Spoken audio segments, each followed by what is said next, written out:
আমাদের হচ্ছে এই বাংলাদেশ হচ্ছে সাম্প্রদায়িক সম্প্রীতির বাংলাদেশ। 5ই আগস্টের পরে আপনি দেখাতে পারবেন কোনো একটা মন্দিরে হামলা হয়েছে, কোনো একটা আমাদের যে সংখ্যালঘু বা মাইনরিটি, এই শব্দগুলো আমরা ব্যবহার করতে আমরাও বিব্রত বোধ করি, তারা আমাদের ভাই।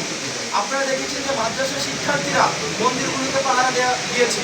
আমরা কমিটি মানে সামাজিক কমিটির মধ্য দিয়ে দেখেছি যে সংখ্যালঘুদের যেন কোনো ধরনের আক্রমণ না হয়, সেই ব্যবস্থাটি কিন্তু করা হয়েছে।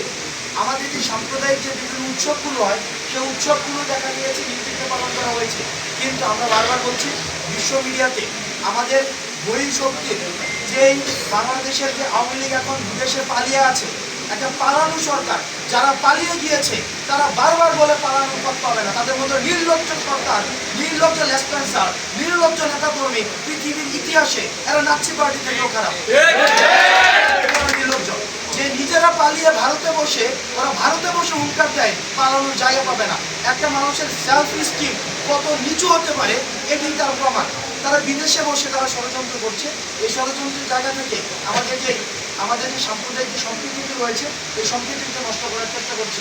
সেই জায়গা থেকে কমিউনিটি অ্যাওয়ারনেসের জন্য আমরা আমাদের জায়গা থেকে আমরা আমাদের যে সংখ্যালঘু যে ভাইরা রয়েছে তাদের কাছেও আমরা পৌঁছাবো, এই বার্তাটি দিব যে একটি ধারণা তৈরি করা হয়েছে, এটি আওয়ামী লীগের ধারণা যে শুধুমাত্র আওয়ামী লীগই সংখ্যালঘুদের প্রোটেক্ট করবে। কিন্তু সবচেয়ে যদি দেখেন ইতিহাসে আওয়ামী লীগই হচ্ছে সংখ্যালঘুদের অধিকার সবচেয়ে বেশি হরণ করেছে, সবচেয়ে বেশি লুণ্ঠন করেছে। স্ক্রিপ্টেড আয়োজন করে তাদের মন্দির ভাঙা হয়েছে এবং সবসময় divide and rule policy create করার জন্য কোনো একটা প্রোগ্রামের আগে তাদের মন্দিরগুলোতে আক্রমণ করা হয়েছে, সেখানে দাড়ির টুপিওয়ালা মানুষদেরকে বিতর্কিত করার জন্য।